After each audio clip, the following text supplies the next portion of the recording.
Buenas noches y le damos la bienvenida a toda nuestra comunidad digital a este espacio de conversación sobre grandes retos y oportunidades que tiene Colombia.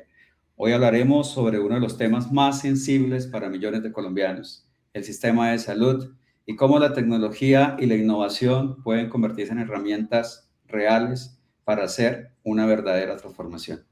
Nos acompaña Leonardo Huerta, candidato a la vicepresidencia de Colombia. Leonardo, bienvenido. Gracias, Elkin, por este espacio tan maravilloso y a todas las personas que nos siguen y que nos ven y escuchan en todo el mundo, porque ahora es así. Gracias, Leonardo. Bueno, para los que poco conocen a Leonardo, quiero contarles que Leonardo es un profesor universitario de Derecho y Filosofía, tiene 46 años, tiene un recorrido en la vida pública, en el sector público pero muy importante, y hoy es fórmula vicepresidencial de la candidata Claudia López. Y como pues les decía, vamos a hablar del sistema de salud, ese sistema de salud que tanto nos aqueja a todos los colombianos. Y vamos a empezar por lo siguiente.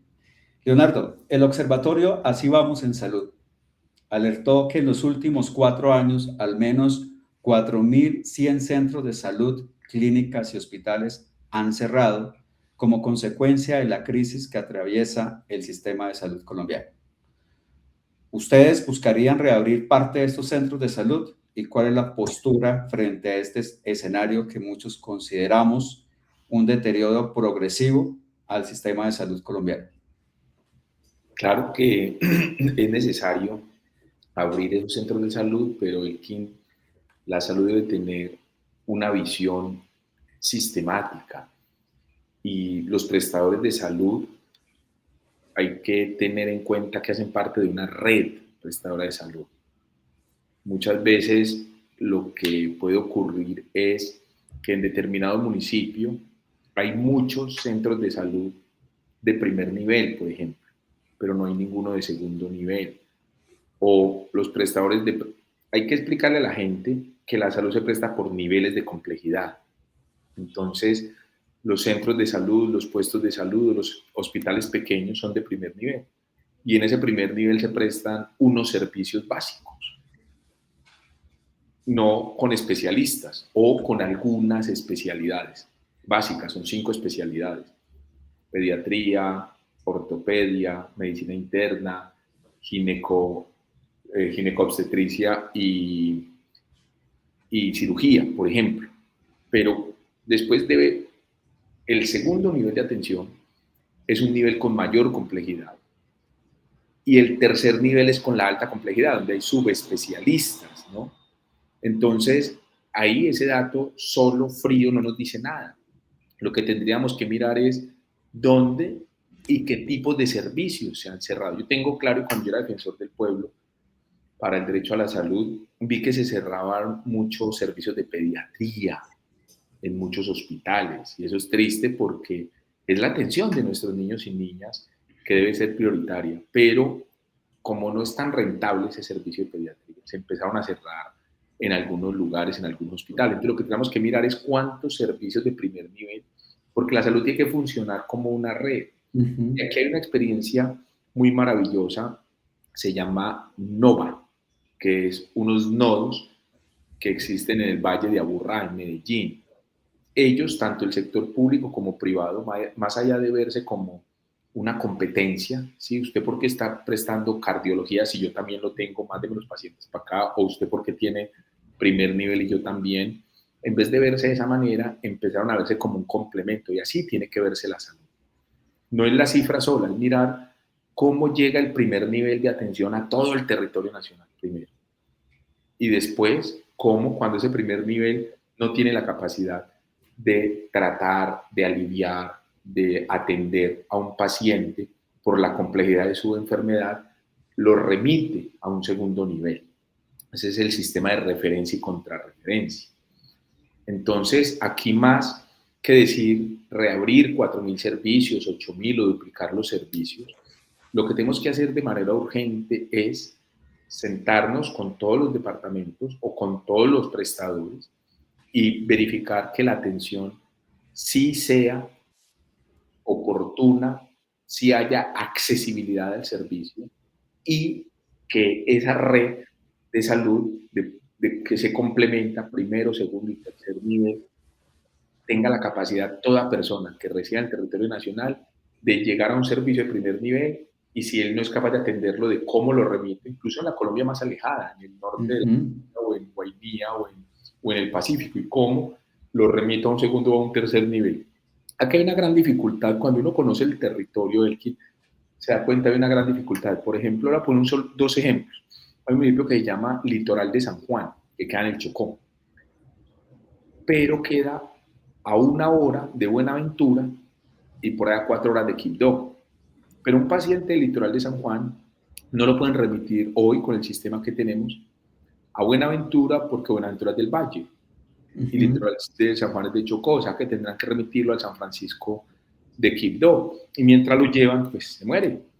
O en la frontera, en el río Inírida, donde está Bichada y está Barrancominas, básicamente, eso se llama Cumarío, que es de Bichada, Cumarío, y al otro lado está Inírida.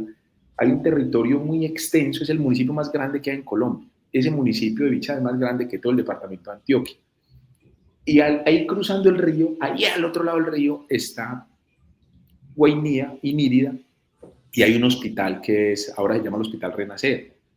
Pero a estas personas que cruzando el río los podrían atender como el servicio de salud departamentalizado, pues les toca escoger 5 días en lancha para el otro lado para poder llegar a su hospital. Entonces aquí tenemos que repensar ese modelo de redes de atención, de los niveles de atención, para que no necesariamente la frontera del departamento sea la que defina, sino la complejidad, la cercanía, la inmediación, o sea, que el servicio sea pensado en función no de un negocio, ni de a quién se le transfieren los recursos, ni de quién maneja el sistema general de participaciones, ni de quién es propiedad del hospital, sino con un enfoque desde el paciente. ¿Yo cómo hago para que al paciente lo atiendan, le llegue su medicamento, le llegue su tratamiento, le puedan hacer su examen diagnóstico?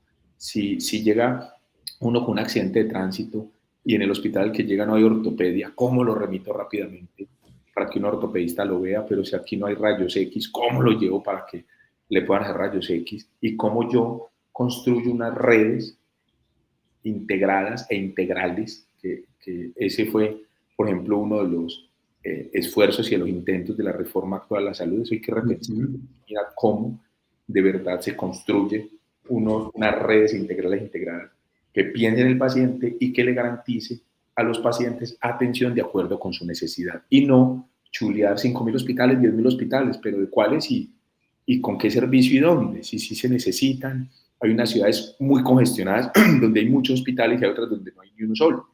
Entonces, vamos más bien a construir una red que garantice la salud como un derecho humano. Candidato, todos estos proyectos que son importantes para el país, porque la salud es un sistema vital para todos los colombianos. Estos proyectos necesitan inversión y hay que decir, el sistema de salud está quebrado. El sistema de salud viene, digamos, con problemas durante los últimos años y estos últimos 4 años ha sido el deterioro más importante que ha tenido el sistema de salud en Colombia. Y para todo esto que queremos hacer y que ustedes quieren hacer, se necesita inversión. ¿De dónde vamos a sacar la inversión para lograr todos estos proyectos que son importantes para el país y que se han venido, nuevamente indico, se han venido deteriorando durante los años? Bueno, Elkin, yo difiero y ¿sabe cuánto es lo que suma la UPC para el Plan Básico de Salud en Colombia? No, ¿cuánto? ¿Cómo funciona el modelo de salud? Aquí tengo un modelo de aseguramiento. Entonces, todos, usted y yo y las personas que tienen subsidiado, contributivo, cualquier EPS, todas las personas que vivimos en Colombia tienen una póliza de seguro. Ajá. Con la EPS, que es el asegurador. Y esa póliza de seguro nos cubre un plan básico, que es lo que antes llamaba el POS, mucha gente todavía le sigue diciendo POS, hoy se llama plan básico de salud. Nos cubre unas contingencias, unas enfermedades, unos medicamentos, lo que está dentro del POS, como quien dice, no lo cubre esa póliza de seguro. Y el Estado paga por cada uno de los que estamos asegurados 1.600.000, digo yo, en promedio, pero eso depende de la edad. Un niño puede pagar 800 y pico de mil, y dependiendo un adulto mayor, una enfermedad de alto costo es mayor, pero el promedio es más o menos 1.600.000 pesos. Mire, la UPC, el presupuesto para el plan básico en Colombia es de 101 billones de pesos en el 2025, que es para cumplir el plan básico de todas las personas, de todos nosotros, incluso los que no están afiliados, porque en Colombia hay cobertura universal en aseguramiento. Incluso si un niño, un enfermo, una persona no está afiliada porque vive lejísimos, en la selva o en el desierto o en un río, y llega a un hospital y no está afiliado, el hospital en la recepción lo afilia como subsidiado. O sea, todos al final tenemos el aseguramiento. Lo que no tenemos es acceso al servicio de salud. 101 billones, imagínense, el presupuesto de Colombia hoy es más o menos de 500... 49 millones de pesos. Sí, pero dice 549, pero se desfinanció, pero con el decreto se quería financiar con el decreto de estado de excepción, de emergencia, no pudo. Eso está entre 526. La verdad, este año es muy difícil de decir cuánto es el presupuesto. El real, el del Congreso sí es de 540 y pico, de 40 y pico billones, pero con esa financiación y todo, póngale 520 y pico. De ahí 101 billones son para el plan básico. Y para lo que no cubre el plan básico, enfermedades crónicas, huérfanas, de alto costo, hay otros 8 billones de pesos. O sea, pero entonces, candidato, pero entonces... Y fuera de eso hay 20 billones de Sistema General de Participaciones. Y fuera de eso el presupuesto del Ministerio para la Inversión. O sea, la salud hoy tiene muchos recursos. O sea, es el sector que más recursos tiene. Entonces, uno no puede partir de la premisa que no hay plata. Otra cosa es que la están robando, otra cosa es que la manejan mal, otra cosa es que no tienen hacia allá, el flujo hacia los pacientes. Hacia allá iba mi siguiente pregunta. Entonces, si hay recursos, ¿por qué hoy millones de colombianos sienten preocupación por el acceso a medicamentos, citas médicas y atención oportuna? ¿Por qué 4.100 centros de salud han venido cerrando en los últimos 4 años?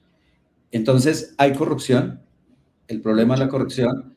¿Y cómo ustedes podrían atacar esa corrupción para que realmente ese presupuesto llegue a los territorios, llegue a todos los usuarios y realmente tengamos un sistema de salud que funcione? No funcione para algunas personas que tienen rostro, que llaman y que sí los atienden. Exacto, y que viven en las ciudades capitales y que de pronto tienen muchas más facilidades, pero de pronto un pueblo, un territorio que está muy alejado del sistema, que llegue también el sistema allá. Entonces, ¿cómo resolver esta problemática? Sí, por eso lo primero es partir de una premisa real. La salud en Colombia tiene una gran cantidad de recursos. Aquí el problema es que no llegan los recursos a la atención del paciente. Y Elkin, yo creo, y suena impopular, es incorrectamente político decirlo, pero lo voy a decir. En Colombia todo el mundo, ojo, todos los actores, todos los sectores del sistema quieren tomar ventaja del sistema. Y no solo la EPS. La EPS es el asegurador. Y ese asegurador, claro, le pagan la póliza de seguro, recoge los billones de pesos y contrata para la contingencia de la enfermedad. Pues contrata clínicas, contrata farmacias, contrata terapias, contrata transporte, ambulancias, contrata todo para cubrir una logística, para cubrir las necesidades del sistema de salud. Y la EPS ha tomado ventaja de manejar esos recursos. Y yo creo que aquí hay que resolver un solo problema. Bueno, dos en realidad, que son la discrecionalidad que tiene la EPS. La discrecionalidad es la toma arbitraria unilateral de acuerdo a su voluntad de decisiones. Aquí hay una unilateralidad en la decisión por parte de la EPS, que es el asegurador, en dos aspectos importantísimos que son la contratación de los servicios y el pago de esos servicios. Entonces aquí no hay tarifas reguladas, aquí no dicen que una prostatectomía vale tanto o que una cirugía de hernia vale tanto o que un tornillo, un hueso vale tanto, no está tarifado los valores, una inyección, una jeringa, cuánto vale, no está con una tarifa. Pero tampoco se contrata con libre mercado, porque si fuera libre mercado sería el más barato, como en Colombia Compra Eficiente, una licitación, ¿a cómo las jeringas? A 100 pesos, a 80, a 70, a 40, se las compro a 40, listo, sería el más barato si fuera por libre mercado. Aquí no hay ni libre mercado, pero tampoco hay tarifa, aquí hay discrecionalidad. Si una EPS quiere, contrata una UCI a 4 millones con el amigo y a 2 millones con el que no es amigo. ¿Por qué? Porque me dio la gana. Es discrecional. Y fuera de eso, al de los 4 millones, si quieres, le paga el viernes próximo y al otro lo deja esperando 4 años.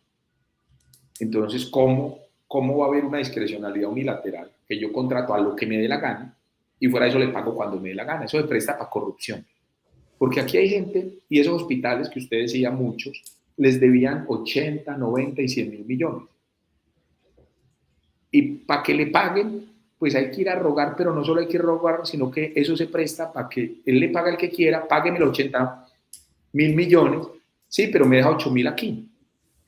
Porque esa discrecionalidad genera un caldo de cultivo real para que haya corrupción. Tanto en la contratación, contráteme el servicio a mí y bien caro que usted va de sociedad y págueme a mí que usted va en sociedad. Eso es corrupción. Y eso también permite la integración vertical, que un asegurador, que el asegurador tenga sus propias clínicas. Entonces contrata con una tarifa y le paga a él mismo. Como si usted contrata con una compañía de seguros el seguro de su carro y él tiene varios concesionarios que arreglan el carro, pero tiene su propio concesionario y su propio concesionario es un latonero de la esquina. Y él lo manda es para donde el latonero de la esquina. No, es que yo quiero ir al concesionario. No, tiene que ir al latonero de la esquina. Y al latonero le pago caro y le pago a tiempo. Pero al concesionario que prestamos el servicio, a mí me da la gana, le pago poquito y le pago cuando a mí se me da la gana y le dejo un año sin pago, pues lo asfixio porque la clínica tiene que pagar nómina, medicamentos, insumos. Eso por un lado.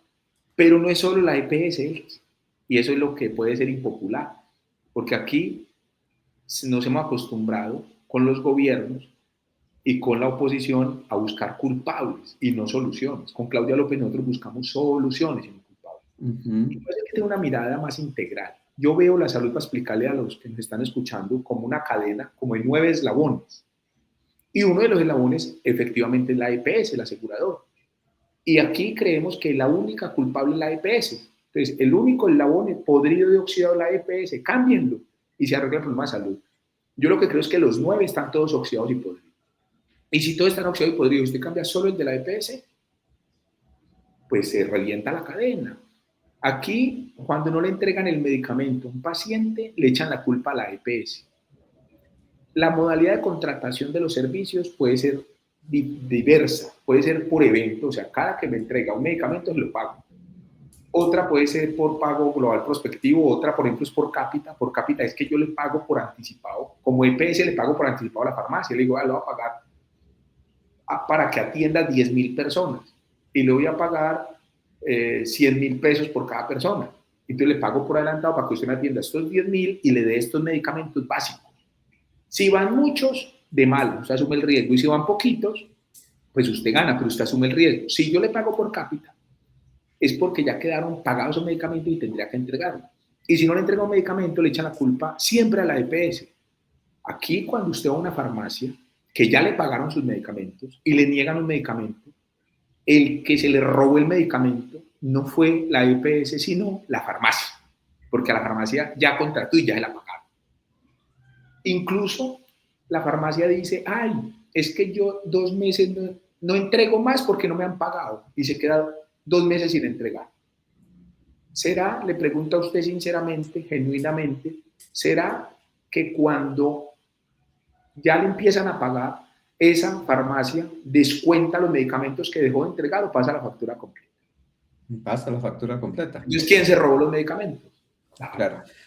Entonces Pero aquí, entonces, mándele pero plata a entonces, las farmacias. Sí, usted le puede mandar plata a las farmacias, pero tiene que tener también un sistema, una metodología que le permita asegurarse que usted le está pagando lo que efectivamente entregaron, porque con el desorden que hay una farmacia por ahí bien lejos, y le estoy hablando de Baupés o de la Chorrera Amazonas, donde no sabemos cuántos medicamentos han entregado, y en estos informes y en estos auditorías forenses lo que se ha evidenciado es, lo dijo la Contraloría también, una farmacia 8 veces facturando el mismo medicamento al mismo paciente. Es una claro. clínica, ahí decía el ministro, que hicieron unas auditorías y una clínica había hecho prostatectomías, que es extirpar la próstata, a mujeres. Pues no sé, de pronto eran mujeres trans que pueden tener próstata, ¿cierto? Es Sí, posible. sí, sí, Pero, sí. pero en términos generales no hay como una evidencia, no hay como una claridad que a una misma persona le han hecho 3 veces la apendicitis, le han extirpado el apéndice. Entonces, es posible que eso repita. Es un caso excepcional. Yo he visto documentar casos excepcionalmente, pero entonces no es solo la EPS, es el otro eslabón de la farmacia. Ajústelo, arréglelo para que entregue el medicamento a tiempo, para que no lo ponga usted a hacer una fila desde las 4 de la mañana y le cierre la ventanilla en la cara, para que le ponga un baño a la gente que llega a hacer una fila en esa farmacia y ni baño tiene, ni sillas tiene, o sea, lo ponen a usted incómodo para que usted no reclame, porque entre menos reclame, mejor les va económicamente. Las clínicas también, tenemos que decirlo. Cuando un paciente está tirado en las urgencias, en el pasillo, tirado en el piso, o se tiene que quedar en la camilla de la ambulancia porque no hay ni cómo atenderlo, porque no le hacen un triage a tiempo, porque usted llega con un dolor abdominal y no le hacen ni una ecografía, cuando usted llega embarazada, corriendo con un dolor y no le hacen ni siquiera una fetocardia, eso es problema de la EPS o de la clínica. Cuando lo tiran a usted afuera y no lo dejan entrar a hacerse un triage, cuando usted necesita un medicamento y la clínica dice, no, no tengo en mi stock, ¿es problema de la clínica o es problema de la EPS? Ah, es que la EPS no me paga, pero sigue facturando. O sea, una cosa también es yo cómo veo la cuenta por cobrar y yo cómo tengo mecanismos jurídicos para cobrar, o cómo yo deterioro la atención, pero cuando deterioro la atención no estoy descontando de la cápita que era lo que decía el superintendente en estos días, que la persona pueda ir a comprar sus medicamentos, que los reporte y que se les cuenten de la cápita, porque es un aseguramiento. Claro. ¿Sí? Entonces, aquí todo el mundo quiere tomar ventaja del sistema, pacientes también. No tenemos claridad de cómo funciona el sistema. El abuelito que tenía un compresor de oxígeno, ¿cómo se llama? Este aparato del oxígeno, un condensador, es que la cosa, un condensador de oxígeno, y se muere el abuelito. ¿De quién es el condensador de oxígeno? Del sistema. La familia lo devuelve. Pues me imagino que en algunos casos sí, pero en otros no, porque tomamos en ventaja del sistema. Claro. Médicos que yo vi en algunos territorios cuando yo visitaba las clínicas, especialistas, a la misma hora, 3 turnos en clínicas distintas. Ay, no, es que disponibilidad, no. ¿Cómo va a estar usted en 3 clínicas ni que tuviera donde la ubicuidad? Está tomando ventaja del sistema. Aquí hay Claro. personas que les llegan los medicamentos y ya no los necesitan y los guardan en un cajón para que se dañen. O que tienen cajonados de pañales o de elementos complementarios que en realidad les sobran. Entonces, todo el mundo tiene que poner la mano en el corazón, el talento humano, los pacientes, las clínicas, las farmacias, el INVIMA. ¿Cómo es que en Colombia se demoran 6 años para una molécula que se necesita por parte de los pacientes? Cuando dan el registro ya eso está obsoleto, entonces la autoridad no es Claro. eficiente. Entonces aquí lo que tenemos que tener es una mirada más integral y no tratar de culpar a nadie. Aquí lo que nos toca es revisar con todos los eslabones, con todos los piñones del sistema, cómo los ajustamos todos, no echarle la culpa solamente a la EPS, que también tiene gran parte de la culpa porque es como el rector del sistema, el asegurador, pero aquí nos toca apretarnos, ponernos las tuercas todos y poner la mano en el corazón todos. Bueno, candidato, la corrupción es claro que está acabando con el sistema, pero hoy en día existen tecnologías muy importantes para ayudarnos a que esa corrupción cada vez más sea poca en el sistema.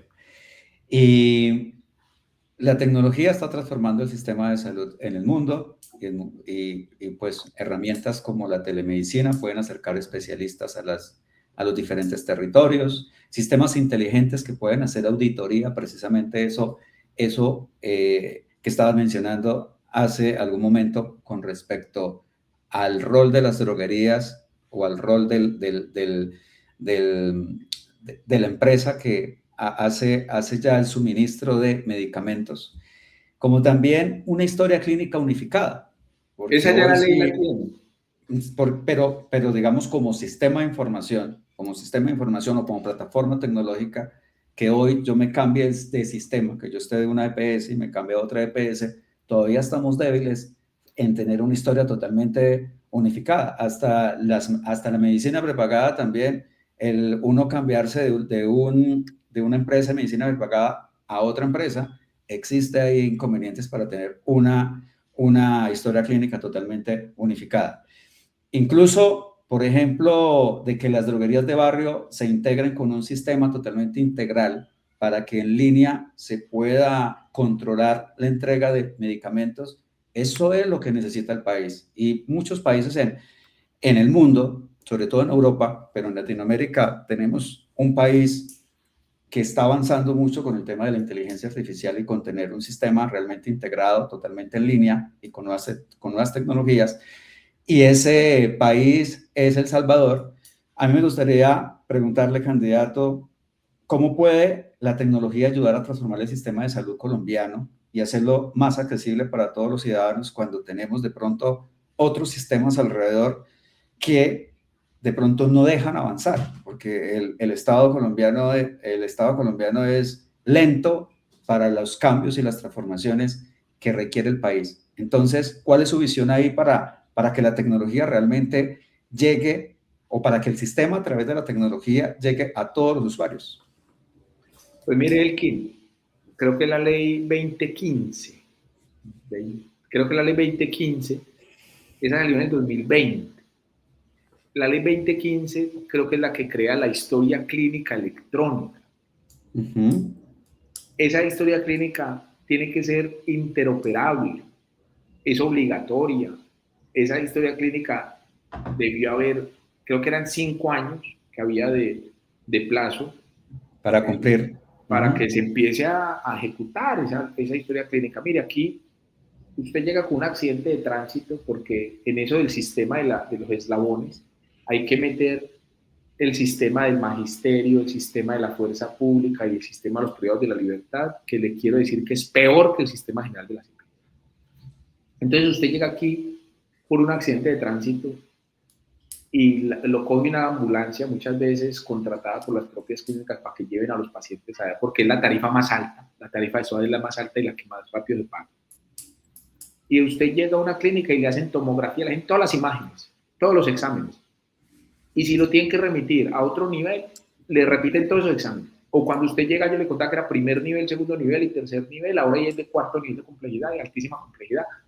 Usted llega al primer nivel y a usted le hacen los exámenes de sangre, exámenes de orina, todos los cuadros que hacen, electrocardiograma de todo. Y eso debería estar colgado una historia clínica por internet para cuando usted lo mande.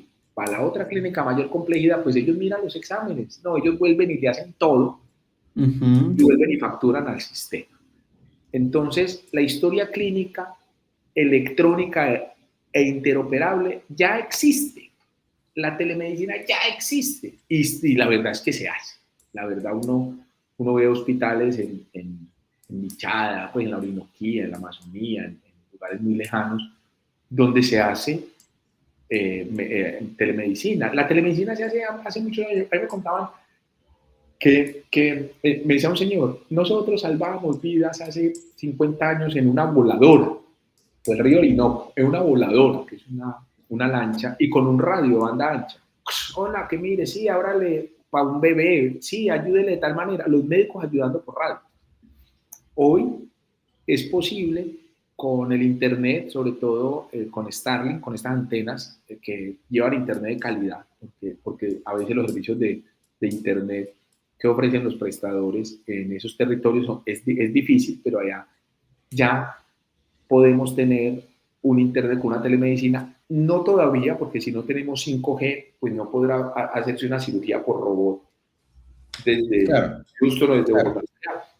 Pero sí, así como estamos usted y yo, con el médico pediatra o con oncólogo al otro lado, y aquí el niño, mírelo aquí, y el médico general diciendo, sí, yo veo que tiene una equimosis de tal y tal manera, con tal grado, pues le hablan el lenguaje y el médico especialista lo va guiando y lo va construyendo, porque muchas veces queremos llevar esa medicina a esos lugares tan alejados y un oftalmólogo en uno de esos territorios no puede hacer nada porque no tiene los equipos para remover una catarata. Ahí lo importante casi que es miti-miti, el equipo de oftalmología con el oftalmólogo.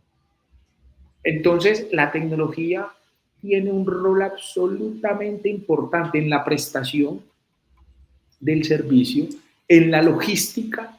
Miren, Cruz Verde, Cruz Verde es de propiedad de FENSA. Cuando yo me enteré de eso, yo dije, ¿cómo así que Cruz Verde es de FENSA? FENSA son los dueños de Coca-Cola. Entonces yo en algún momento le decía a la gerente de Cruz Verde, venga, ¿y por qué Coca-Cola llega hasta los lugares más recónditos de Colombia? Coca-Cola es capaz de llevar la gaseosa a la selva más profunda, pero ¿por qué no puede llevar la insulina o por qué no puede llevar el ibuprofeno? O sea, ¿por qué los medicamentos no los llevan en la misma lancha, en la misma ruta logística en la que llevan las farmacias de Coca-Cola? Entonces, la logística es importante. Lo que usted decía ahí es una idea y una de las propuestas que no está en nuestro plan de gobierno, una idea de Claudia López, y es con esa tecnología empezar a usar, o sea, un libre mercado, lo que yo le decía, que aquí no hay ni libre mercado ni regulación, un libre mercado en las farmacias de barrio. Entonces, que la gente, usted necesita un medicamento, usted va a la farmacia del barrio, le entregan su medicamento y no tiene que irse hasta el otro lado, hasta el norte de Bogotá o hasta el sur de Bogotá o hasta la avenida 30 de Agosto en Pereira, a que le entregue un medicamento en un solo lugar. Y la EPS, pues si le está pagando a un solo distribuidor a 1.500 el ibuprofeno, pues a ese mismo precio que las farmacias de barrio paguen también a 1.500, lo vendan a 1.500 y ellos le facturen y que quede la trazabilidad. Aquí es importante que tengamos la capacidad de aumentar esas entregas, porque lo que yo le decía, muchas veces lo que le echan la culpa es no hay flujo de dinero, mándenles plata, pero lo que el gobierno también ha dicho es la plata que le mandemos se la van a comer y la Claro. plata que mandemos se la van a robar todos. Entonces no manden plata, pues esa tampoco es la solución. Es cómo construimos una línea, una ruta, una logística que a partir de las tecnologías que hoy en día con el celular es muy fácil, con las aplicaciones es muy fácil, todo es interoperable, o sea, hoy usted de su celular puede transferir 50 millones de pesos de su cuenta, pum, pum, pum, y sabe que es usted. Usted tiene Claro. cédula digital, o sea, usted puede tener bitcoins, usted puede comprar acciones, usted con su celular, biometría, a usted le verifican todo. Y usted puede hacer una cantidad de transacciones en su celular, porque si se puede para eso, ¿por qué no se puede para que le entreguen a usted una inyección? Y que sepan que es usted, y que sepan que usted se la aplicó a usted, y que sepan que esa farmacia A fue la que la entregó, y la entregó y no estaba vencido. O sea, eso hoy yo creo que si nosotros utilizamos motores de analítica de datos con inteligencia artificial, si nosotros usamos la tecnología, podríamos tener rutas de entrega, de atención, telemedicina y también la auditoría. La Contraloría avanzó con la DIARI, avanzó con unos modelos que permiten en tiempo real, porque usted coge la contabilidad de los medicamentos y puede poner el contador más monstruo del mundo, o construye una herramienta con analítica de datos, con inteligencia artificial, creado específicamente para verificar los medicamentos, corre usted escanea todas las facturas, 500.000 facturas, lo que sea, y le da enter a esa vaina, y pues de pronto se le demorará media hora en hacerle todo el análisis y le dice, repitió tantas personas, o sea, él le tiene que dar. Sí, Y la eso tecnología. para que no se sigan robando los recursos de la salud y sobre todo para que se garantice como un derecho La, humano usar la tecnología. Lo la primero, tecnología. empiece por lo que la ley ya ordenó, la historia Ok, clínica. ¿Para cuándo? claro. Candidato, es un hecho que existen brechas muy importantes entre las grandes ciudades y los territorios para el acceso a la telemedicina, que estamos de acuerdo, eso ya se viene utilizando en el país. La misma asistencia virtual también se viene usando en el país. Sin embargo, llegar a una atención completa y de calidad, hay brechas muy importantes. La primera, pues lo mencionábamos hace un momento, el tema del Internet. Tenemos que tener Internet y buen Internet en esos territorios para que podamos tener acceso a esa telemedicina y a esa asistencia virtual. Segundo, una cultura de conocimiento de la tecnología, porque esas personas, esos territorios tienen que tener un dispositivo ya sea móvil o un computador que se puedan conectar, puedan tomar esa cita o esa cita a través de telemedicina o esa cita virtual. Y esto se llama cultura tecnológica. Y es como yo que soy de un territorio muy alejado, pues esto puedo acceder a un dispositivo, entro a una cita, puedo autorizar mis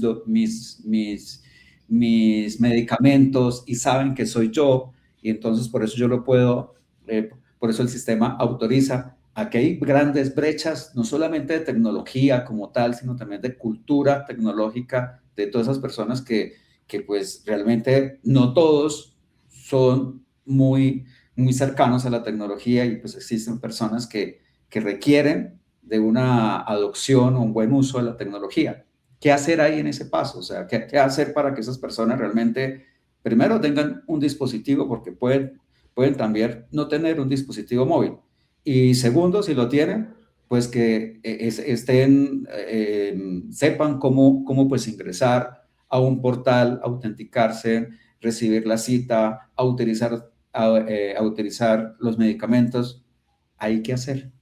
No, Elkin, es que es, allá no hay internet, pero no hay comida, no hay agua. O sea, en Uribia, o sea, sí, queremos llevar internet a Uribia, primo, llevo el agua. Habían robado el agua 200 años y se la siguen robando, es el problema. Entonces, uno Ujú. dice, sí, es que hay que conocer el territorio. O sea, hay que haber ido a Barrancominas.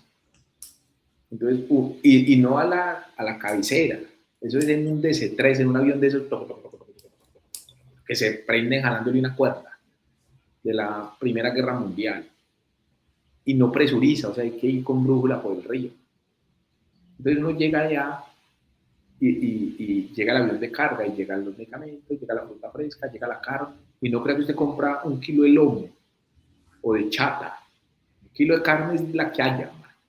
Y un galón de gasolina vale 150.000 pesos y un kilo de carne vale 80.000 pesos de la que haya, o 90.000. O sea, hay que ir a Baupés y no a Mitú, que Mitú de por sí ya es abandonado. No, Carurú y Taraira son los otros dos municipios. O sea, hay que ir a las zonas sin municipios, en Amazonas, a La Chorrera, que es a 3 horas en avión. O sea, Amazonas podía ser Si fuera un país Amazonas, sería más grande que la mitad de los países del mundo. Estaría entre la mitad más grande del mundo, solo el departamento de Amazonas. Entonces, decir que llegue el internet a la chorrera o que una mujer curripaca, que no habla español, tenga un smartphone donde no hay señal de nada, tocaría satélite.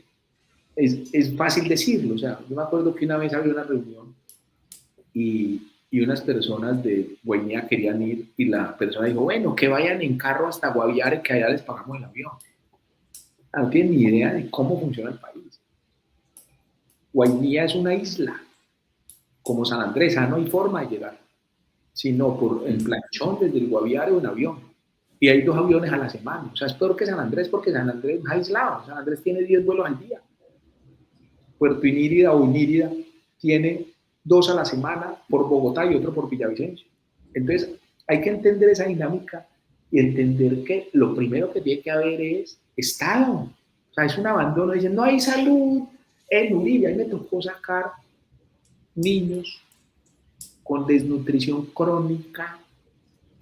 Cuando un niño menor de 5 años sufre de nutrición crónica, va a tener daños irreversibles. El solo hecho de tener una vez desnutrición crónica reduce en más del 60% la probabilidad de entrar a una universidad. Esa persona no va a tener la misma capacidad mental, no va a tener cognitiva, ya el cerebro se le atrofió por haber incurrido en desnutrición crónica una sola vez. Y hay niños que le repiten. Entonces, a mí me tocaba llevar niños en los huesitos, corriendo al hospital, y que lo atendieran en el hospital. Entonces, en la Alta Guajira, donde los restaurantes escolares no son adecuados, donde no hay transporte escolar, donde no hay agua. O sea, Puerto Carreño usted llega, hermano, y el río Orinoco es el 5º río más caudaloso del mundo. Es una máquina gigante. Y al lado allá está el río Vita. Y le pega el río Meta. O sea, son ríos más grandes que el Magdalena. Y no tiene acueducto. Puerto Carreño no tiene acueducto. En Santa Marta, la ciudad más antigua de América, no tiene acueducto. Entonces aquí decimos, ¿por qué no llega la salud al Bajo Audó? Pues es que allá no hay salud, pero no hay educación, pero no hay Estado, pero no hay internet, pero no hay vías, pero no hay nada, no hay gobierno, no hay jueces, no hay nada. Allá el que gobierna es un grupo armado que toma las decisiones y es el que fija la cuota de alimentos para Chile. O para María, venga pues. ¿Cuánto necesita de cuota de alimentos? Miren, o sea, dígale la presencia del Estado. No está, no hay gobernabilidad. Entonces se apuran las gobernanzas, hermano.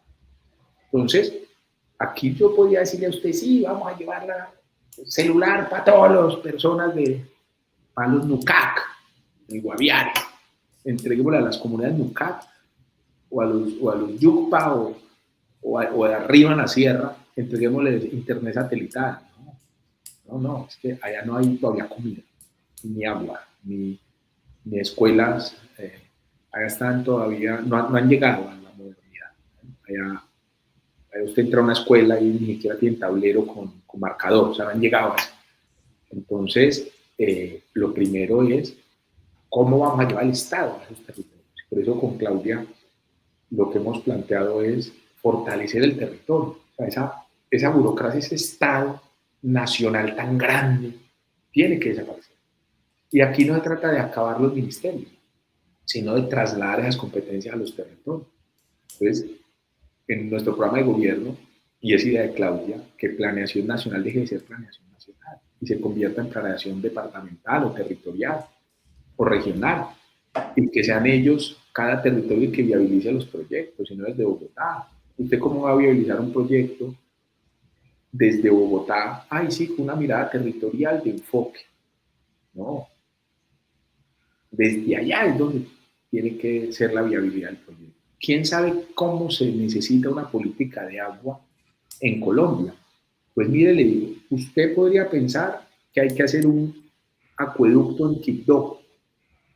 Pues vaya a preguntar a la gente en Quibdó si quiere un acueducto. Es la zona más lluviosa del mundo.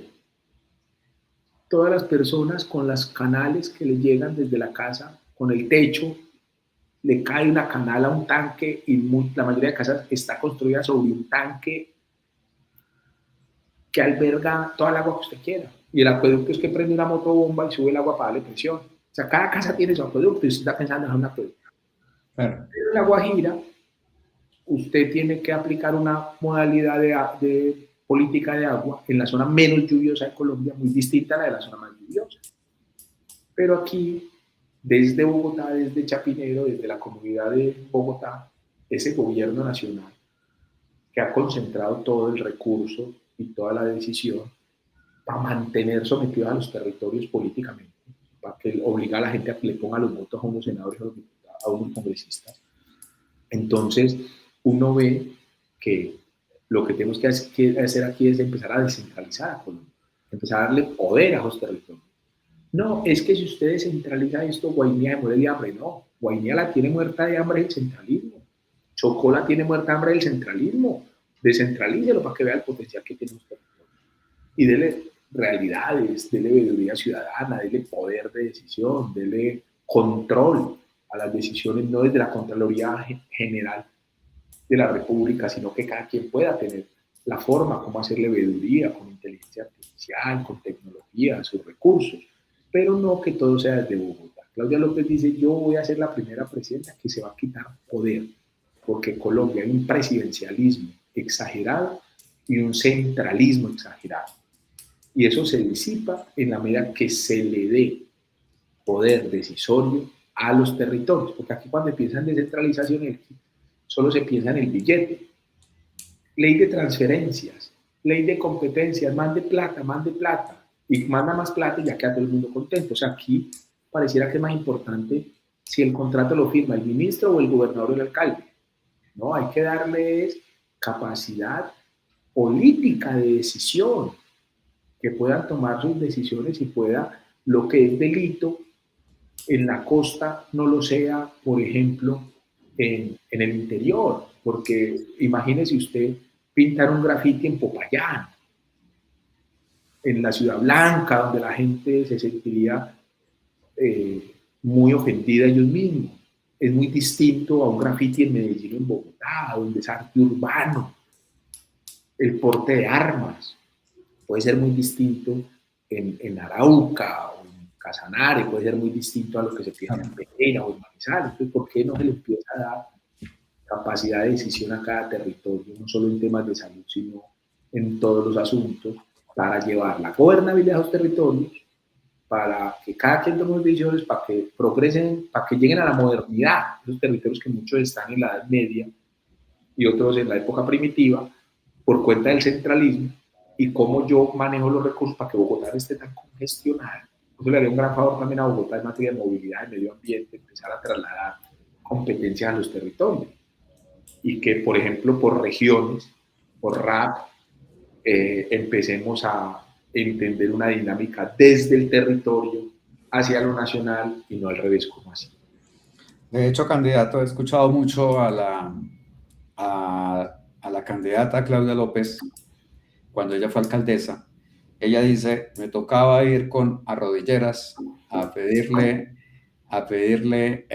al gobierno nacional que me autorizara tal proyecto, que me diera tantos recursos para poder ejecutar este proyecto y descentralizar, obviamente, los territorios, las gobernaciones, las alcaldías del gobierno nacional. Pienso que es una estrategia muy importante del plan de gobierno de ustedes. Y pasando al tema, y lo mencionó hace un momento, el tema de la inteligencia artificial, quiero contarle que ya varios países están implementando la inteligencia artificial, tecnologías digitales para modernizar sus sistemas de salud y mejorar la atención de los ciudadanos. Por ejemplo, Reino Unido, el Sistema Nacional de Salud del Reino Unido, ya está implementando sistemas de inteligencia artificial para detectar el cáncer de pulmón, el cáncer de mama de manera temprana, reduciendo tiempos de diagnóstico y mejorando la atención de pacientes. En Estonia, que es uno de los países más digitalizados del mundo, prácticamente toda la información médica está integrada digitalmente, permitiendo historias clínicas unificadas, recetas electrónicas, atención médica totalmente conectada en tiempo real. Y son países que vienen avanzando muy rápidamente con la inteligencia artificial, con tecnología, candidato, porque todos estos problemas que hemos nosotros mencionado acá, y si bien estoy completamente de acuerdo que habrán unos territorios difíciles de llegar con tecnología, llegar con smartphone, con dispositivos inteligentes, hay otros territorios que hoy en día son más sencillos de llegar, pero el Estado no ha llegado como tal. Y el sistema de salud colombiano, ustedes debaten mucho y he estado escuchándolos en muchos debates, pero poco hablan de la tecnología y poco hablan de la inteligencia artificial, cuando otros países ya nos dan cátedra, nos dan ejemplo de cómo implementar estas tecnologías en el sistema. ¿Cómo imagina usted, candidato, un sistema de salud moderno en Colombia apoyado por inteligencia artificial, interoperabilidad de datos, telemedicina y tecnologías digitales? Claro, es que la inteligencia artificial, todos los avances tecnológicos a los que tenemos acceso hoy deberían ser un instrumento y una herramienta para la garantía y protección de los derechos de las personas. Entonces yo ahorita le hablaba de las redes integradas e integrales. Desde allí empieza el uso de la tecnología. Hoy hay muchos datos y la analítica de esos datos a partir de la inteligencia artificial es mucho más eficaz, mucho más eficiente, mucho más rápida. Entonces están los censos, ¿no? Entonces yo ya sé, incluso eso es una de las grandes ventajas que tiene el sistema de aseguramiento, ¿no? Uno, ¿para qué va a acabar uno con el que tiene ya toda la información? Ya saben cómo los 52 millones de colombianos que vivimos en Colombia, si usted tiene presión alta, si usted tiene algún medicamento crónico, si usted se hizo un trasplante, si usted se hizo una cirugía, o sea, ya está toda la información de nosotros.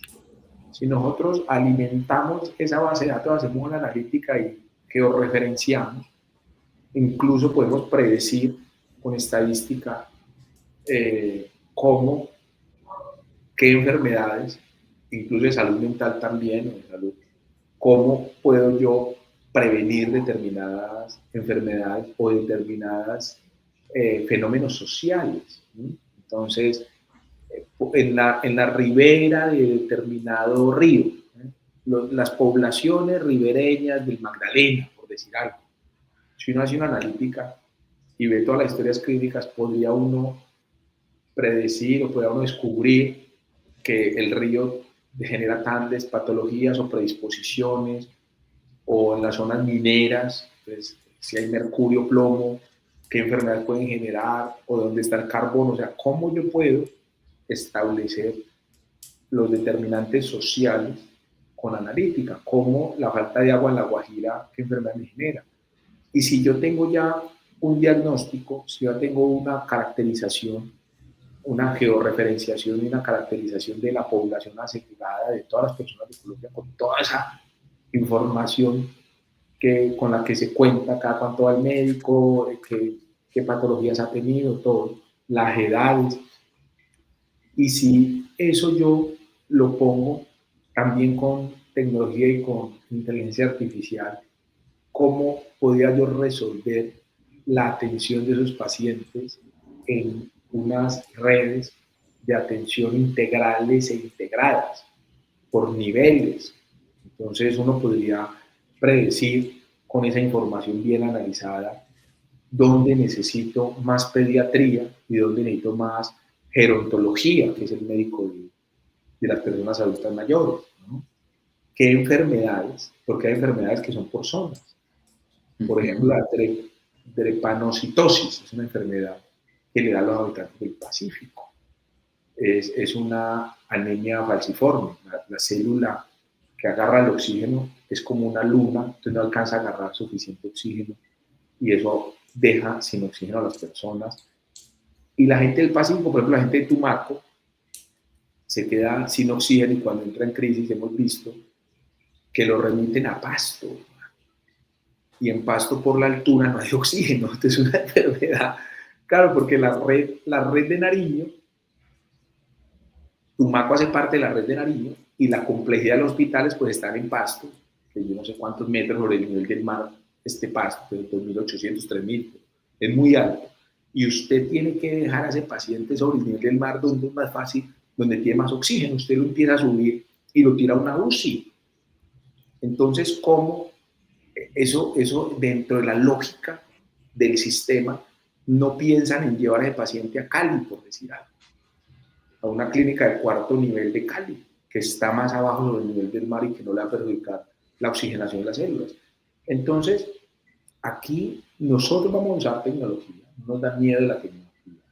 En materia de salud sabemos las bondades de la tecnología y en todos los aspectos, en materia de seguridad, en materia de empleo, de educación, pues la tecnología es una herramienta hoy que le sirve a los gobiernos, que le debe servir al gobierno, pero hay que hacerla más interoperable, ¿sí?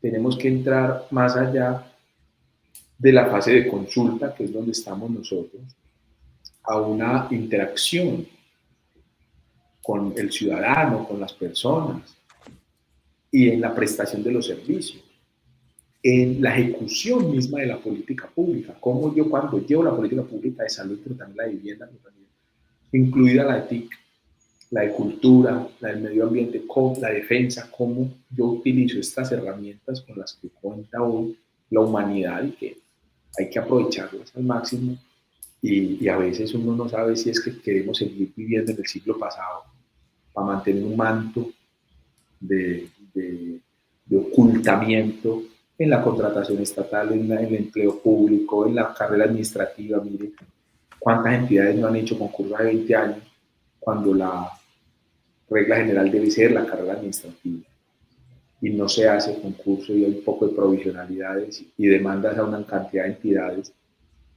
y cobra una cantidad de plata por los exámenes, cuando ya tenemos tecnología para esos exámenes y cuando tenemos una entidad que nos mide las competencias desde chiquitos, que es el ICFES. Pues a veces pareciera que diseñamos las instituciones, diseñamos las políticas públicas para que no funcionen. O sea, yo lo imagino en planeación cuando hacen la política de educación que dicen, ¿cómo hacer que esto no funcione? Primero, jornada mañana y tarde. Segundo, alimentación escolar y que no pueda prepararla el colegio. Tiene que ser una licitación pública. Usted va a contratar determinado servicio, no puede partirlo en dos porque eso es fraccionamiento de contrato. Tiene que contratarlo todo a un solo contratista. Entonces, toda la alimentación escolar a un solo contratista. Entonces, o sea, diseñan todo. Yo le decía, como cuando prohíben hacer la fiesta de la entidad pública. No puede haber fiesta de Navidad. Y todo el mundo sabe que hacen la fiesta, pues como no se puede hacer la fiesta, entonces contrata una fundación en una capacitación para que haga la fiesta. Entonces, de una vez nosotros empezamos como yo no sé, como a imposibilitar las cosas y a echar mentiras y a prohibido que los servidores públicos hagan política. Y los alcaldes son políticos y lanzan a la esposa, lanzan al primo y hacen todas las piruetas. Entonces, de frente, que no puede hacer política. O que no puede hacer política el servidor público y el presidente es primero que sale con los ministros a dar lora y a hacer política electoral. Entonces, deje que todo el mundo haga. Más bien establezca unas reglas de juego, una ley estatutaria que defina cómo es que se hace la política y no nos echemos mentiras. Porque aquí parece pues que hay una doble realidad en casi todo. Entonces, no puede haber profesores de educación física, hay de territorios donde los profesores, son 5 profesores para 5 salones, para primero, segundo, tercero, cuarto y quinto, y los 5 le pagan de a 100.000 pesos a un señor para que vaya y haga ejercicio con los niños y haga educación física. Lo encargan porque le dan un contrato de realidad, donde hay 7 años dentro del colegio, o sea, esto es el país de las mentiras. Y en la misma ley se miente y se legisla a cosas que no tienen sentido. O sea, aquí hubo una ley para prohibir la venta de cigarrillos menudeados. Eso es una cosa. Candidato, ¿qué tan lejos estamos de tener un sistema de salud moderno, eficiente y tecnológicamente conectado? Yo creo que, ¿en qué mes estamos? Mayo, junio, julio, agosto. A 3 meses que nos posicionemos Claudia y yo. Listo, candidato. Muy bien, candidato. Pasemos a un tema muy importante y es el, el talento humano. El talento humano de este sistema, lo vimos en el COVID, ¿cierto? Mientras todos estábamos en nuestras casas cuidándonos, el talento humano le tocó atender una pandemia que nadie se la esperaba. Y es un talento humano que viene aquejando por sus salarios, por sus prestaciones. Es real que no tenemos una buena compensación para los médicos, para los enfermeros, para los auxiliares.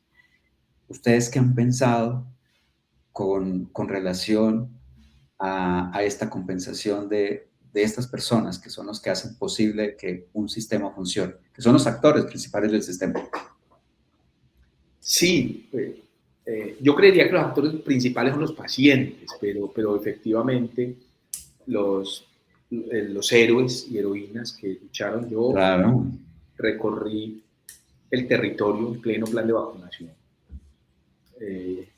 Yo veía llenar contenedores con personas muertas en el Erasmo Meos de Cúcuta. Y yo me metí a las urgencias y a cómo estaba funcionando tanto el plan de vacunación como el plan de atención. Y también vi que por cuenta del COVID mucha gente no pudo tener su quimioterapia, porque solo la tenían COVID. No pudo tener su trasplante. Y también murieron personas no COVID por cuenta del COVID que no permitió. Yo abrí el primer colegio, yo era secretario de Educación de Pereira. En pleno COVID, yo abrí el primer colegio en alternancia por salud mental de los estudiantes de la UPI. Y la historia me dio la razón.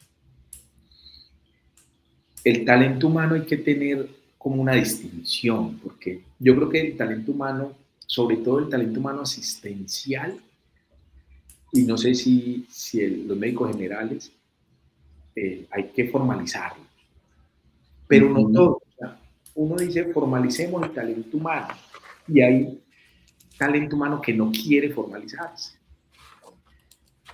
Entonces, un especialista, un subespecialista, no se le va a ir a usted para un hospital tiempo completo. Claro. Él rota, él tiene es profesor de residencias, él prefiere un contrato de prestación de servicio, como cuando se quiere formalizar a todo el prestación de servicios del Estado. No todo el mundo quiere estar formalizado. Usted es abogado, usted litiga, usted tiene una asesoría de prestación de servicio de una entidad, usted los acompaña en las audiencias, usted es el berraco en contratación estatal, cuando hay chicharrones usted lo resuelve. Y puede coger hasta 2 o 3 entidades y las asesora en un alto nivel. Pero la persona que es recepcionista de la entidad sí quiere que lo formalice, porque ahí sí hay un contrato de realidad y lo están explotando. Entonces, la enfermera, el enfermero, el camillero, la recepcionista o el recepcionista del hospital, no sé si el médico general también, ellos quieren ser formalizados, que les paguen prestaciones, salarios, ARL, y que tengan unas condiciones laborales dignas. Y a ellos habrá que formalizarlos y no tercerizarlos. En la salud se ve mucho, primero las cooperativas, ahora el contrato sindical, la tercerización, y la gran tajada se la lleva la empresa de la tercerización. Entonces, por un lado, la formalización, que la formalización no es para todo el mundo, no para el que le mejora la condición la formalización, y no a quien le deteriora su ingreso o su relación, la formalización. Por otro lado, la salud mental. Eso estar uno en turnos de 8, 12, doble turno, 24, cámbieme el turno, y en Año Nuevo atendiendo gente, y el día del cumpleaños, y el cumpleaños del hijo, el día de la madre. O sea, esos sí son héroes y heroínas que están 24/7 sacrificándose por la vida y la salud de las personas. Entonces, la salud mental yo creo que es un componente que hay que pararle bolas. O sea, nosotros tendríamos que tener una gran estrategia para generarle bienestar a ese talento humano en salud que está en constante riesgo biológico, psicológico, que está en turnos larguísimos, y mejorarle las condiciones de vida. Y claramente hay que mejorarle los salarios. En Colombia es paradigmático que hay gente que se gana 52 millones de pesos, que es el sueldo de los congresistas, de los altos magistrados, y talento humano, médicos generales que ganan 3 millones y medio, ni 2 mínimos.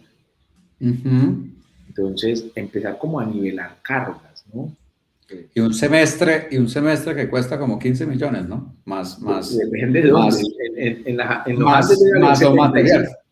En los Andes vale por ahí 75. Bueno, hablo de No, una vale más. universidad. Uno de Pereira vale como 30, ¿no? Medicina vale mucho más. Y si es una especialización, eso vale infinidad. Imagínense, y salen y Pero ganan más 3 que millones y eso, medio. más que el valor, es por la labor que hacen, de salvar vidas, de generar bienestar. Eso tiene que generar en la sociedad la empatía y las ganas de que ganen bien, que estén bien. Y no solo el médico, una enfermera, un jefe de enfermería, un camillero, una persona asistencial, las personas del hospital que están pendientes del enfermo cada 3 de la mañana. Si usted está hospitalizado, sabe, 3 de la mañana, ¡tit! Lo despierta. Buenas, ¿cómo está? Qué pena, lo despierto para esta inyección. ¿Cómo se ha sentido? Vea esta pasta. Y con el relojito, si la pasta es cada 4 horas, cada 4 horas.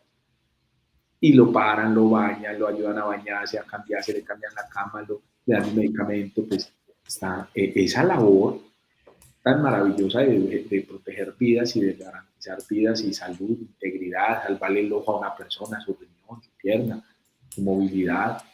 Pues si ganan mejor, van a tener mejor salud mental. Incluso yo creo que va a haber un trato más humano por parte de las personas. Sí, yo sí creo que también la universidad es uno de esos eslabones de los que le hablaba inicialmente. Porque en la Universidad Nacional se abren cada año 4 cupos para psiquiatría. En la Universidad del Valle se abre un cupo para nefrología cada año. En la Libre de Barranquilla se abren 2 cupos para medicina interna. Entonces, así es muy difícil. Aquí debería haber más especialistas, aquí debería haber más médicos, aquí debería haber más enfermería, más talento humano, más bacteriología, más psicología, más talento humano en salud, para llegar a todas partes. Y yo sí creo que hay que abrir unos cupos como diferenciales, ¿no? Pues vamos a abrir 3 cupos de internistas, pero para que se van para Buenaventura, y otros 3 para AUCA, y otros 3 para UPES, y los cupos normales. Pero el que entra a este se compromete a que 10 años a UPES y me firma un pagaré por si de mama, porque eso lo hizo el Hospital Renacer de Guainía con unos cupos de medicina familiar, y nunca, la gente que estudia allá, nunca se quedó en Guainía, se fueron para Bogotá. También por las condiciones, porque que se va a querer ir para un municipio donde llega al hospital y ya el día que se posicionó, que firmó contrato, le están cayendo los motonetos a extorsionar. Es bien complejo el país. Candidato, volviendo al tema de la tecnología, y que la tecnología se tiene que, o tenemos que involucrar la tecnología en el sistema de salud, y eso es un hecho, una realidad y una necesidad. En Colombia hay startups, empresas que nos dedicamos a desarrollar soluciones tecnológicas. Hace más o menos 5 meses tuvimos un incremento del salario mínimo interesante, que pienso que fue, digamos que ha sido una solución a una deuda que tenía el Estado con los trabajadores, y en eso estamos de acuerdo. O sea, teníamos una deuda con los trabajadores, y esa deuda se cumplió en gran parte con lo que se hizo con el salario mínimo. pero las empresas como tal seguimos con los mismos impuestos y cada vez más impuestos y sufrimos, porque las startups sufrimos cada vez con esos nuevos aspectos tributarios que tenemos que cumplir. Y la tecnología y lo que necesita el sector salud, y eso que nos hemos concentrado solamente en el sector salud, porque la inteligencia artificial tiene que, se tiene que adoptar y la tecnología como tal se tiene que adoptar en todos los sectores como tal. Pero las empresas, las startups, somos las que hacemos esa tecnología o hacemos posible llevar la tecnología a un sistema de salud, llevar la tecnología al sistema de educación. ¿Ustedes qué han pensado como políticas o incentivos que deberían tener las empresas para realmente las startups y estas empresas se puedan convertir en un referente regional de innovación tecnológica, no solamente en salud, sino también en educación y en otros sectores? No somos conscientes que la gente no da para un impuesto más. O sea, aquí, por un lado, el presupuesto hay que mirarlo de manera integral. Hay unos ingresos tributarios, unos no tributarios, unos ingresos de capital. En materia de ingresos tributarios es donde enfocan todos los gobiernos. Reforma tributaria, reforma tributaria, reforma tributaria. Aquí no vamos a la reforma tributaria más. Solo daríamos una reforma tributaria para bajar impuestos, para simplificar el sistema tributario. Muy complejos. Aquí lo que tenemos que fortalecer los ingresos no tributarios, por un lado, para no ponerle más impuestos a la gente. A la gente hay que ayudarle, a los pequeños empresarios, sobre todo hay que ayudarle a que paguen el salario mínimo vital. No nos podemos oponer a las reivindicaciones sociales, a las reformas sociales, pero el empresario tiene que pagar un salario mínimo vital de 2 millones de pesos, más las prestaciones, más la seguridad social, 600.000 por seguridad social, o sea, eso se vuelve una carga imposible para el empresario pequeño. Entonces él no va a tener cómo hacerlo, ¿qué? O cierra o empieza a reducir las plazas de empleados. Entonces aquí es que hay que ayudarle, por un lado, reduciendo impuestos, incluso como Claudia López lo hizo, en el COVID le pagaba, creo que se me va a descargar esto, le pagaba el salario a los microempresarios, les decía, le va a pagar un empleado por un año, le ayuda a pagar. Entonces, por un lado, el Estado tiene que ayudar y por el otro, pero yo cargo esto que se me va a pagar. Y por otro, reducción de impuestos.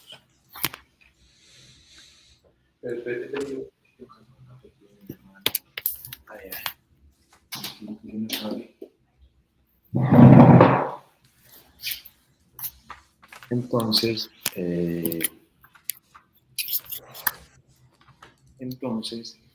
eso por un lado, ¿no? Por un lado,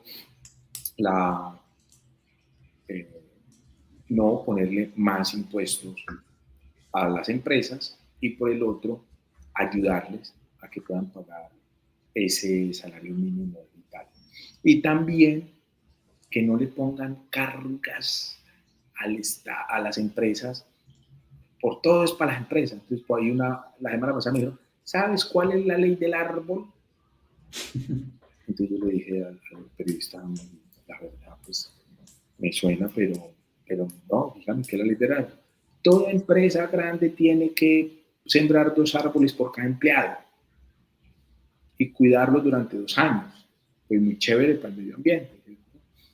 Pero el Estado es el que debía ayudarle a esas empresas para que puedan sembrar los árboles, porque cada día es más cargas, cada día más impuestos y trámites. Aquí, si usted es un importador, trae y en la DIAN le frena. Y usted tiene que pagar bodega diaria y usted no sabe si es mejor pagar bodega diaria o recibir una llamada extorsiva de alguien que vea, le sacó eso. Y le ponen 1000 trabas fitosanitarias, de trámite, de vainas. Usted va a abrir un local y le ponen cuánta vaina, usted abre la Cámara de Comercio y ya se quebró. Porque el costo de transacción en Colombia eso lo que hace es que la gente se vuelva informal.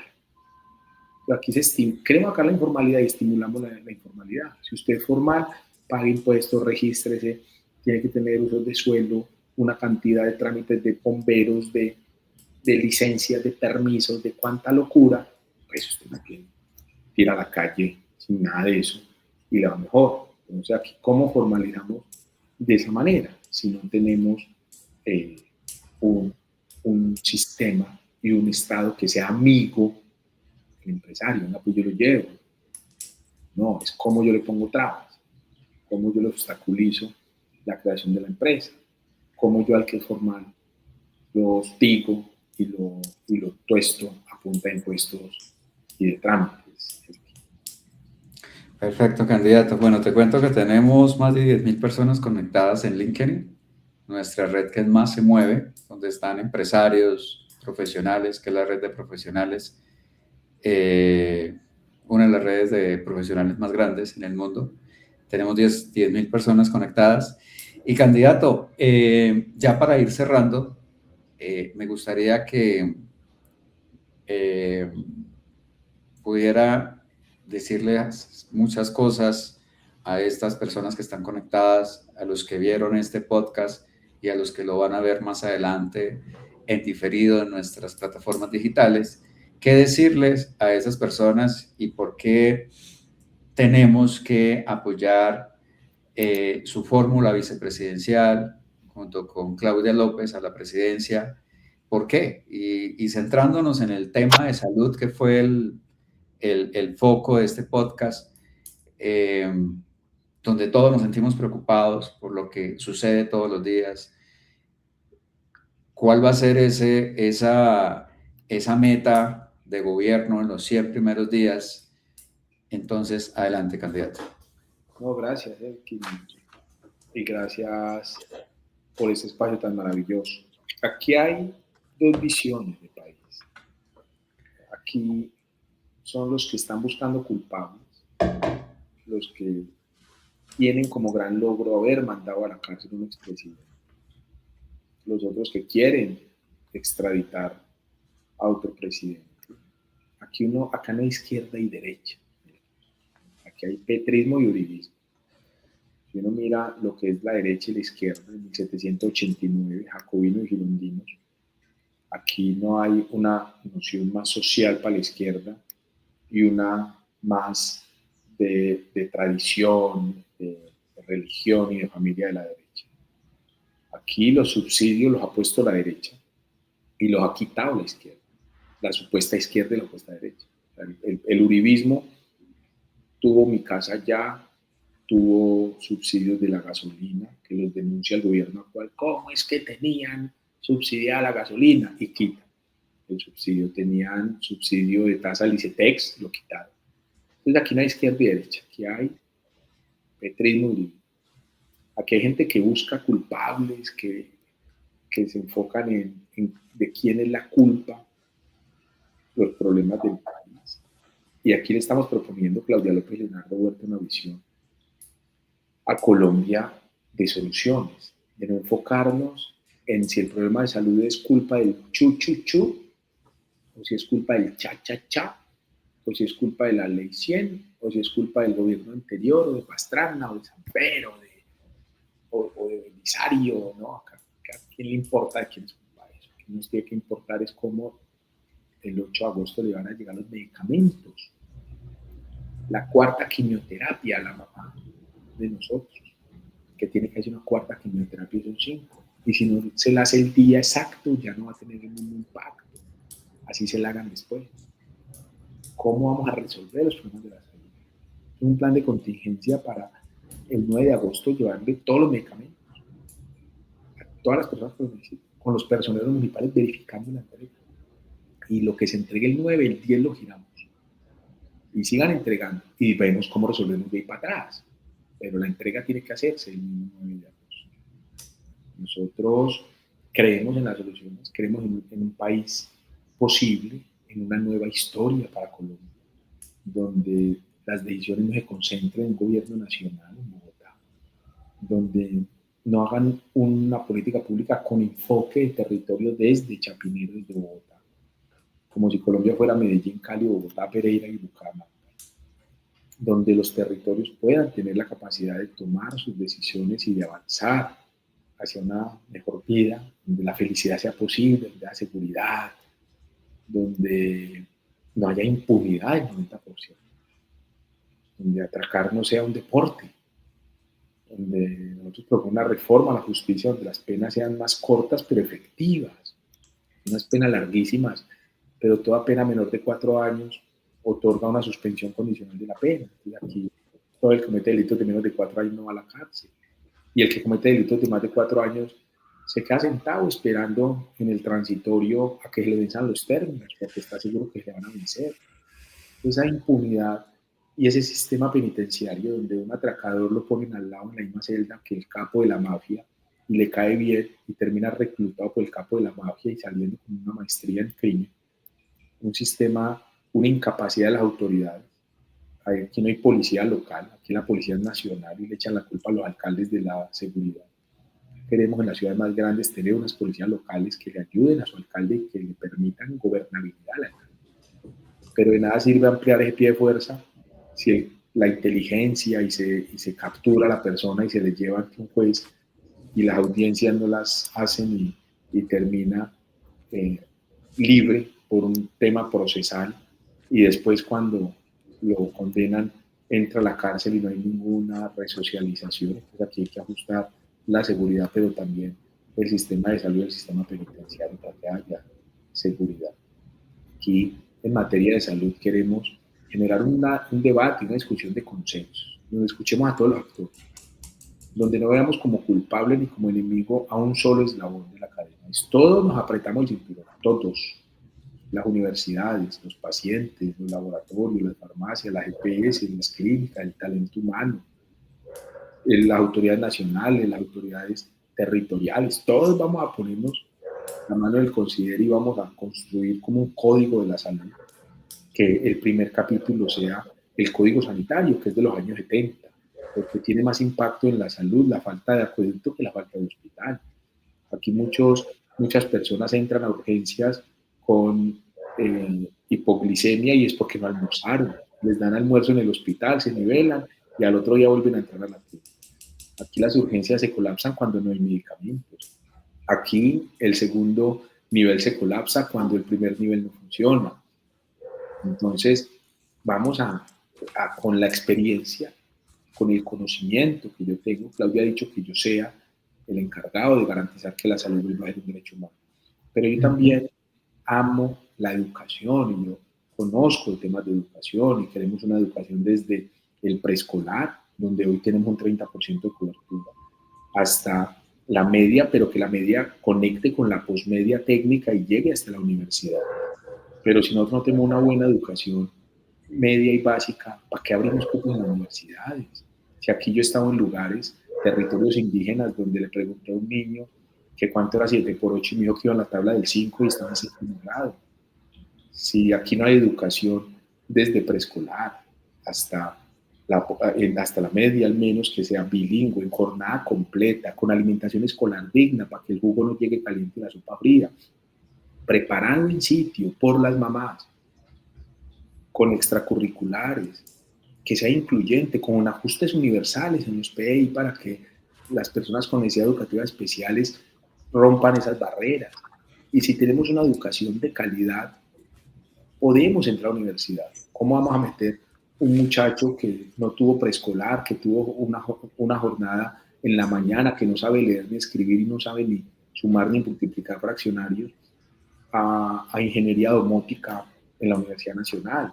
Pues tenemos que la inequidad parte de un 30% de cobertura en preescolar, donde hay niños que tienen que irse a una guardería de barrio, donde tienen que quedarse con sus familias, mientras otros ya están desde los 2 o los 3 años con una educación de alta calidad, bilingüe y de jornada completa. Es que cuando yo estudiaba filosofía en la tecnológica, el edificio de medicina era al lado y yo estudiaba derecho en la Libre y se supone que la Libre era la universidad privada de los ricos. Pues no, los ricos estaban en medicina y había más carros de alta gama en medicina en una universidad pública porque tenían un buen ICFES y eran los que habían estudiado en los colegios de mayor calidad, y los bilingües. Entonces aquí nos toca avanzar hacia una educación que genere equidad. Con Claudia López les ofrecemos una representación a ustedes los profesionales que quieren salir adelante como nosotros. Yo estudiaba de noche, trabajaba de día, salía adelante, hice 2 carreras, 5 especializaciones, 2 maestrías, terminé mis estudios de doctorado. Y ahí vamos avanzando, sin odiar al empresario, pero tampoco sin que nos dé rabia las reivindicaciones sociales. Amamos el salario mínimo vital, pero entendemos que hay que fortalecer la empresa para que el empresario pueda pagarlo. No podemos, tenemos que abandonar esa lucha de clases que es del siglo antepasado. Aquí no hay proletariado que odie a los explotadores porque los empresarios hoy se preocupan por sus trabajadores y quisieran tener la posibilidad de darles mejores condiciones, pero el Estado tiene que ayudar y no ahogarlos con impuestos. Entonces, el 31 de mayo, ustedes tienen la opción de votar por los de antes que no lo lograron, no garantizaron los derechos, los de ahora que no ejecutaron los cambios que prometieron, o por nosotros que los representamos a ustedes, a las personas que decimos somos clase media porque vivimos del trabajo, así tengamos muy buen sueldo, o así tengamos un sueldo bajito, desde un mínimo hasta 15 mínimos si usted quiere, pero si usted gana 10 mínimo y se queda sin trabajo, no tiene con qué pagar la cuota del carro de la casa, usted es clase media, usted vive de su trabajo. Y si usted es vigilante y se gana un salario mínimo y sale adelante y avanza y cría a sus hijos, es clase media. Y si usted estudia de noche y se hace profesional y mejora sus condiciones, sigue siendo clase media. Y eso somos la mayoría, no los que odiamos a unos o a otros, no los que le queremos mandar a la cárcel a unos o a otros, nosotros queremos mandar a los niños a los colegios, queremos mandar a los pacientes a su tratamiento, queremos mandar a la gente a un país con una nueva historia llena de bienestar. Aquí tienen la opción de Claudia López y Leonardo Huerta, o seguir en el odio, en el fundamentalismo irracional que no permite ni la autocrítica. Todo lo que dice para el petrismo es bueno, y para el uribismo también todo es bueno, y todo lo del otro es malo. No, nosotros tenemos la capacidad de ver cosas buenas, de hacer autocrítica, ver errores, avanzar y construir una nueva historia de la mano de todas las personas. Candidato Leonardo, muchas gracias por este espacio. En Light Thinking estamos completamente convencidos que la tecnología, el liderazgo y la innovación no solo transforma empresas, sino transforma países y millones de personas. A toda nuestra comunidad, muchas gracias por estar acá y por permitir estos espacios, y nos vemos en un próximo episodio.